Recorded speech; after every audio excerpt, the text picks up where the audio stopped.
there, this is Keith. I am here again with another volleyball news report from the city of Mississauga, which is in Ontario, Canada. And I'm sitting in the KSMAC video studios. Pretty nice, aren't they? You betcha. And I'm recording this message on Halloween. Ooh, scary stuff, Halloween. But volleyball's not scary, so that's what I'm here to talk about. College and university volleyball. I'm talking about it because I've been following all the scores lately, the webcasts and everything, because I'm creating my A2O power ratings. And they're pretty exciting right now. But speaking of exciting, do you know something?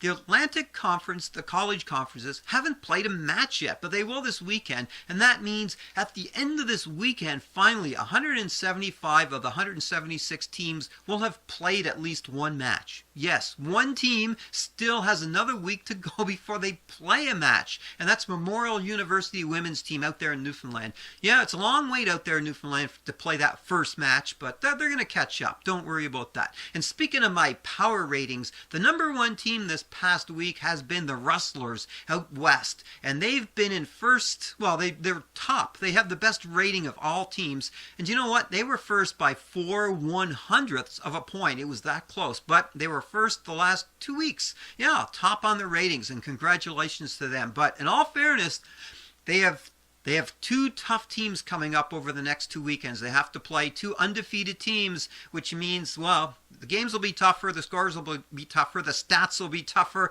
and maybe they'll slip from the ratings. But we'll see. We'll see what happens after the end of this weekend. It's going to be mighty exciting. So I'm going to be following the Rustlers simply because they've been the number one team for 2 weeks, and see how they do.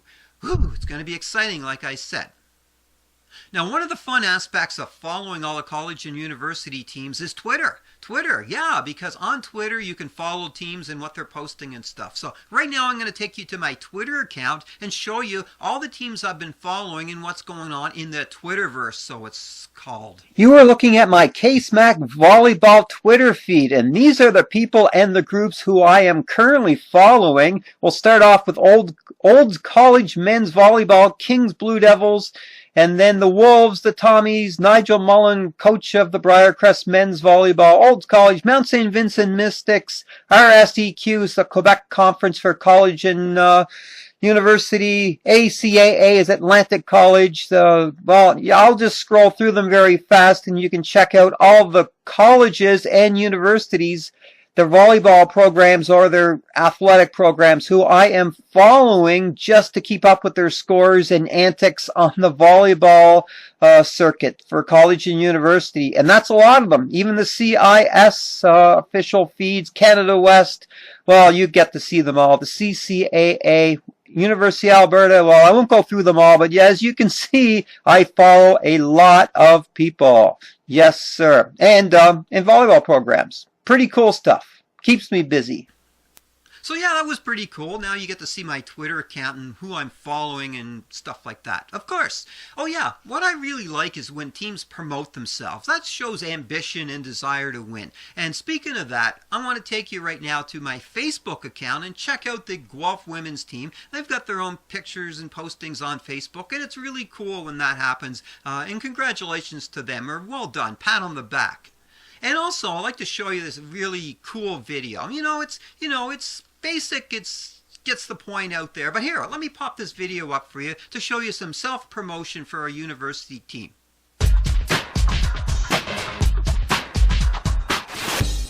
The Huskies are coming off a bye week, and your team played 10 sets on the weekend. How will fatigue play a factor this weekend?